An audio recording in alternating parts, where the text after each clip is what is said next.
Hello, everybody. I'm Pankaj. I welcome you to Bonan classes. আজি আমি আসাম জিওগ্ৰাফিৰ কেইটামান MCQ discuss কৰিম পাৰ্টিকুলাৰলি ন্যাশনাল পাৰ্ক তাৰপিছত যিমানখিনি অভয়াৰণ্য আছে সেই গোটেইখিনি টপিকছৰ ওপৰত ঠিক আছে বাকি আমি অলৰেডি জিকে কুৱেশ্যন কভাৰ কৰিছো তাৰ উপৰি আমি ম্যাথছো ডিসকাস কৰিছো তো বিনা ফৰ্মুলা উইদাউট ফৰ্মুলা আমি ম্যাথছখিনি কৰিব চেষ্টা কৰিছো আপোনালোকে গৈ চেক আউট কৰি ল'ব পাৰিব ঠিক আছে ডাইৰেক্ট ভিডিও ফিডতো পাই যাব বা প্লেলিষ্টত গৈ পেলাই আপুনি ভিডিওখিনি চাব পাৰিব বাকি চেনেলটো ফাৰ্স্ট টাইম ভিজিট কৰিছে দেন সাবস্ক্ৰাইব কৰি ল'ব okay so let's start at প্ৰথম প্ৰশ্ন কি দিছে বনৰীয়া ঘোঁৰা ওয়াইল্ড হৰ্স এন্ড দেওহাঁহ হোৱাইট উইংড और বাবে বিখ্যাত ৰাষ্ট্ৰীয় উদ্যানখনৰ নাম কি ইয়াত কি দিয়া আছে ডিব্ৰু চৈখোৱা ৰাষ্ট্ৰীয় উদ্যান নামেৰি ৰাষ্ট্ৰীয় উদ্যান ওৰাং ৰাষ্ট্ৰীয় উদ্যান কাজিৰঙা ৰাষ্ট্ৰীয় উদ্যান আপোনালোকে চাৰিটা অপচন চাই ভিডিওটো পজ কৰি পেলাই আপোনালোকে ট্ৰাই কৰক কি আনসাৰখিনি কমেন্টত জনাই দিব ঠিক আছে ওকে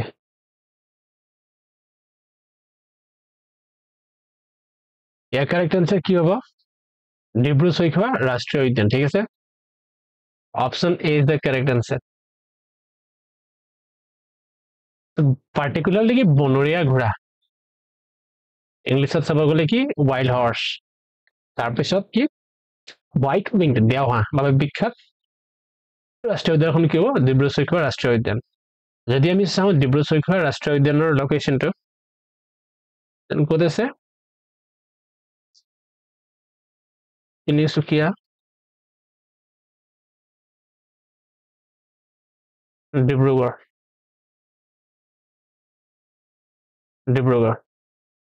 বাকি যদি আমি নামেৰি ৰাষ্ট্ৰীয় উদ্যান চাওঁ ক'ত আছে শোণিতপুৰ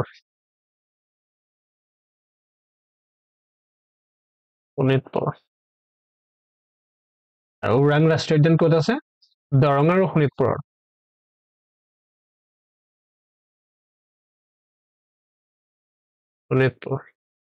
কাজিৰঙা ৰাষ্ট্ৰীয় উদ্যান আপোনালোকে জানেই অবভিয়াছলি ক'ত গোলাঘাট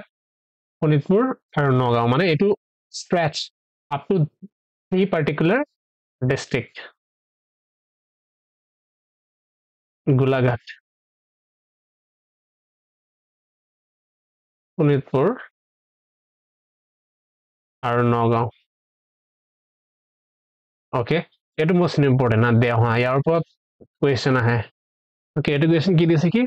ভাৰত চৰকাৰে প্ৰজেক্ট টাইগাৰ কিমান চনত আৰম্ভ কৰিছিল তো এইবিলাক ষ্ট্ৰেইট কুৱেশ্যন আহে জানে বা নাজানে ইয়াত যদি আপোনালোকে তুক্তা লগাই দেন নেগেটিভ খাই যাব চেষ্টা কৰিব কি এইবিলাক কুৱেশ্যন স্কিপ কৰি দিব গতিকে প্ৰশ্নটো কাৰেক্ট আনসাৰ কি হ'ব প্ৰজেক্ট টাইগাৰ ভাৰত চৰকাৰে হা কিমান চনত 1973 correct answer next question okay ভাৰতত বন্যপ্ৰাণী সংৰক্ষণ আইন কিমান চনত গ্ৰহণ কৰা হয় এটো স্ট্ৰেট কুৱেশ্যন আপোনালোকে ভিডিওটো পজ কৰি কমেন্টত জনাই দিব আনসাৰটো এ কাৰেক্ট আনসাৰ কি হ'ব 1972 Wildlife Protection Act Wildlife Protection Act 1972 বাকি মানাহ ৰাষ্ট্ৰীয় উদ্যানক কিমান চনত বিশ্ব ঐতিহ্য ক্ষেত্ৰ ৱৰ্ল্ড হেৰিটেজ সাইট বুলি ঘোষণা কৰা হয় সো আপোনালোকে as of 2024 অসমত এইখন ইউনেস্কো ৱৰ্ল্ড হেৰিটেজ সাইটস আছে কমেন্ট কৰক তো ইয়াৰ কাৰেক্ট আনসাৰ কি হ'ব কাজিৰঙা সৰি মানাহ ৰাষ্ট্ৰীয় উদ্যান কিমান চনত 1985 নেক্সট কুৱেশ্যন ওকে ইয়াতে আমি ইয়াত চাম কি অসমৰ ৰাষ্ট্ৰীয় উদ্যান কেইখনৰ এৰিয়া ওয়াইজ যিটো ক্ৰনলজিক্যাল অৰ্ডাৰ আৰু তেওঁলোকক কিমান চনত ডেজিগনেটেড কৰিছিল নেশনাল পাৰ্ক হেইটো ক্ৰনলজিক্যালি আমি মনত ৰখাৰ চেষ্টা কৰিম ঠিক আছে ফাৰ্স্ট চাম কি এৰিয়া ওয়াইজ তাৰপিছত ডেজিগনেটেড ইয়াৰ designated year ঠিক আছে ওকে সো যে আমি এৰিয়া ওয়াইজ চাও চাইব কি কাজিৰঙা ঠিক আছে তাৰপিছত আহিব মানস তাৰপিছত ৰাইমনা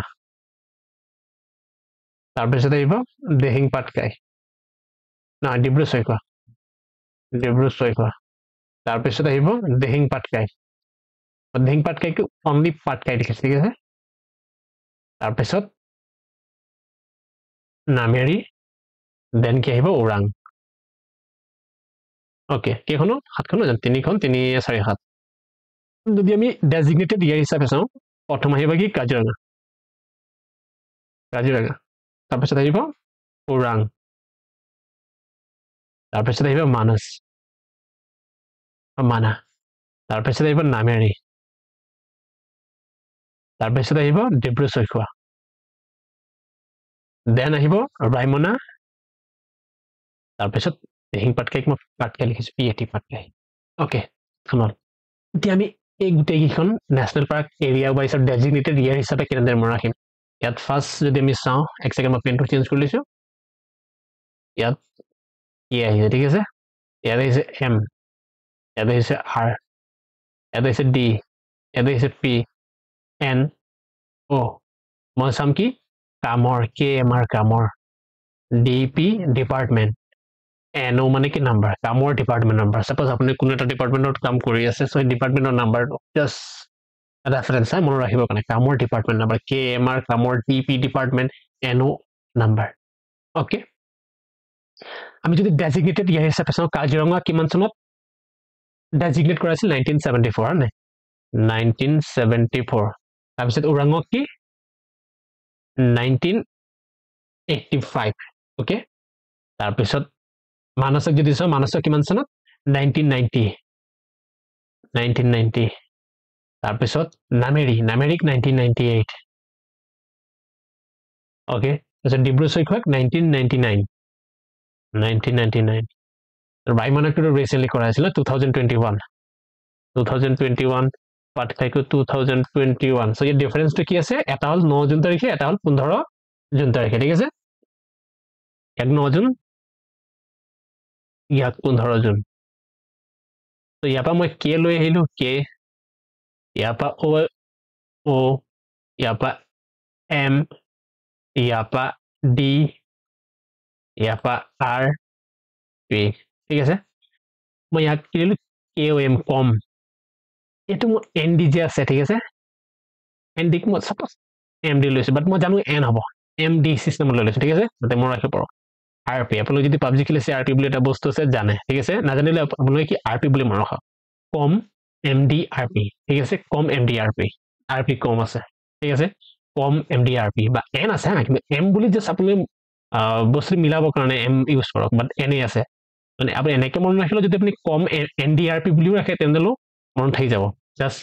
দুবাৰ তিনিবাৰ প্ৰেক্টিচ কৰিব লাগিব কি এইটোতো মই ভাবোঁ মনত থাকি গ'ল কে এম আৰ কামৰ D P department N O' number কেৰ পৰা কি আহিব কাজিৰঙা এম পৰা মানস আৰৰ পৰা ৰাইমনা ঠিক আছে ডিৰ পৰা ডিব্ৰু চৈখোৱা পি পৰা পাটকাই এন পৰা নামেৰি অ'ৰ পৰা ওৰাং চ' আপোনালোকে এবাৰ চাই লওক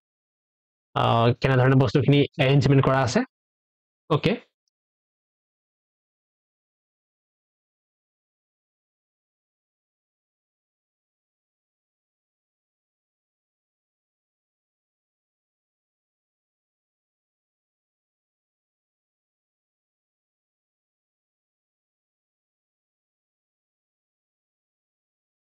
অ'কে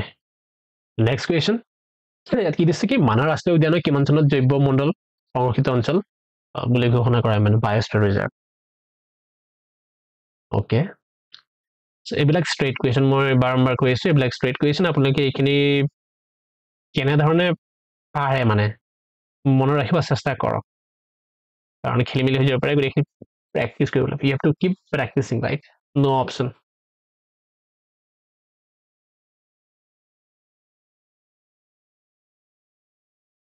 চ' মানাহ ৰাষ্ট্ৰীয় উদ্যানক কিমান চনত জৈৱ মণ্ডল ঘোষণা কৰা হৈছিল বুলি ক'লে কাৰেক্ট আনচাৰ হ'ব কি 1989 see 1989 Okay, next question. Dibru Saikhowa ৰাষ্ট্ৰীয় উদ্যানৰ কিমান চনত জৈৱমণ্ডল এইটো একে এইটো মনত ৰাখিব লাগিব আপোনালোকে এইটো হৈছে কি 1997 28 জুলাই 28 জুলাই 28 জুলাই সো আপোনালোকৰ কাৰণে এটা কুৱেশ্যন মই দিছো টোটেল এলিফেন্ট ৰিজাৰ্ভ কিখন আছে অসমত হস্তি সংৰক্ষিত বনাঞ্চল মুঠ হস্তি সংৰক্ষিত বনাঞ্চল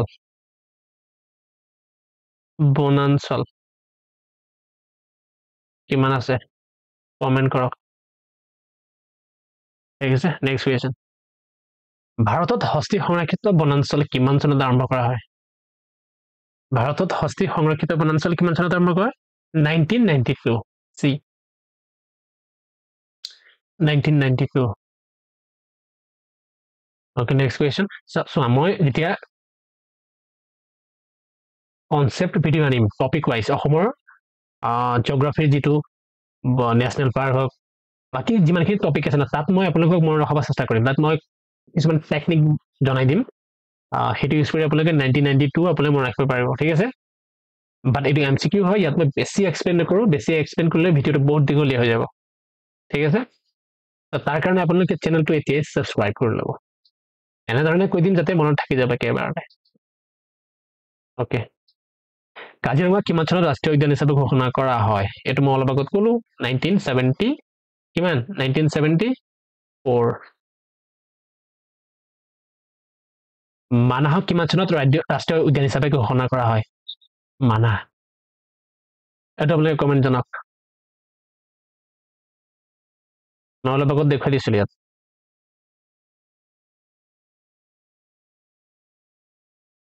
ওকে আজি জিওগ্ৰাফি কুৱেশ্যন ইমানতে শেষ হৈছে আৰু আনিম we will continue this series definitely okay আপোনালোকে সাবস্ক্ৰাইব কৰি লব আৰু ভাল ভাল আমি ভিডিও আনি থাকিম অসমৰ ওপৰত আসাম হিষ্ট্ৰী বাকি যিখিনি কালচাৰাল এছপেক্ট আছে সেইখিনি ওপৰত ভিডিও আনিম বাকি মেথছৰ আমি কভাৰ কৰিছো চাই লব কেনে পালে আপোনালোকে কমেন্ট সেকশনত জনাব বাকি কিবা যদি ডাউট থাকে হেতু আপোনালোকে কমেন্ট সেকশনত জনাই দিব আৰু ভিডিওটো কি কৰিব লাইক আপোনালোকে ভিডিও লাইক কমেন্ট কৰিলে আমি কি মোটিভেশন পাওঁ মোটিভেশন পালে আমি কি আৰু ভাল ভাল ভিডিও বনোৱাত হেতে সহায় কৰে মানে অনেষ্টলি ক'ব গলে ঠিক আছে আপোনালোকে সাপোৰ্ট কৰক চেনেলটো পুৰণা নহয় নতুন হয় আপোনালোকে দেখিছে কিমান সাবস্ক্ৰাইবাৰ আছে আৰু আপোনালোকৰ সাপোৰ্টটো আমি ইমানটো গেইন কৰিব পাৰিছো হয় আপোনালোকে কি সাপোৰ্ট কৰক ঠিক আছে থ্যাংক ইউ সো মাচ